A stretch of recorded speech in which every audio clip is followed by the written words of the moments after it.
अवधूत चिंतन श्री गुरुदेव दत्त. अवधूत चिंतन पुष्प 48.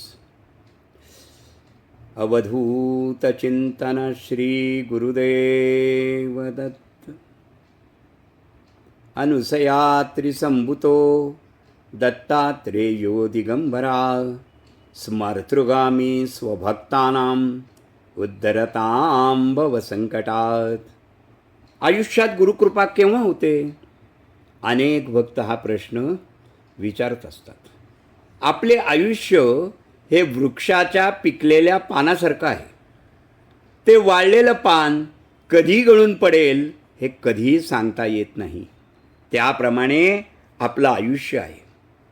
कोणता क्षण हा आपल्या आयुष्याचा शेवटचा क्षण असेल हे कोणालाच सांगता येत नाही.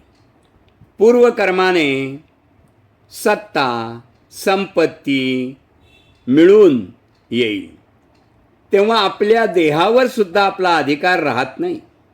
त्यामुळं या नश्वर देहाचा अभिमान न करता सद्गुरूंना शरण जाऊन स्वस्वरूपाची ओळख करून घेणं आवश्यकता आहे. पण गुरुकृपा कधी होऊ शकते?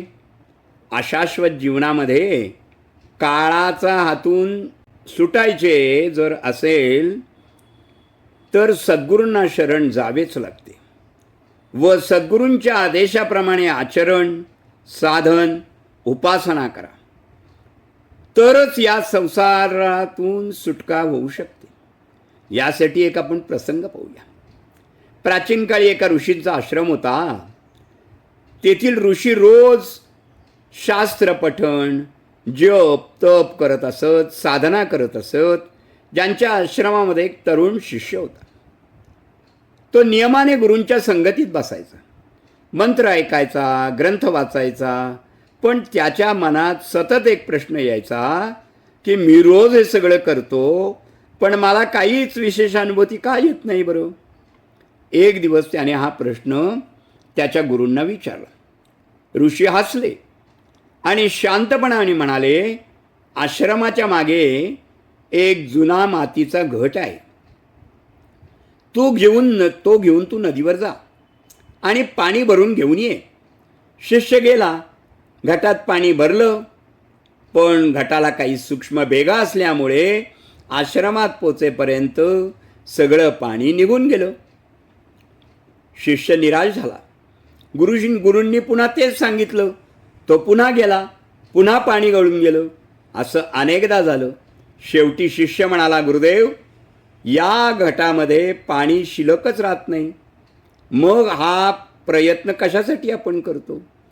ऋषींनी घट हातात घेतला आणि म्हणाले, तू घटाकडे नीट बघ. शिष्य म्हणाले, पाहतो तर घट आधी चिखलाने शेवाळाने कालवणलेला होता. तो आता स्वच्छ झालेला असतो. ऋषी म्हणाले, तसंच पारायण साधना किंवा उपासनेचं असंच आहे. सुरुवातीला काहीच समजत नाही, काहीच जाणवत नाही. आपलं मनही लगेच म्हणतं यात काय मिळालं.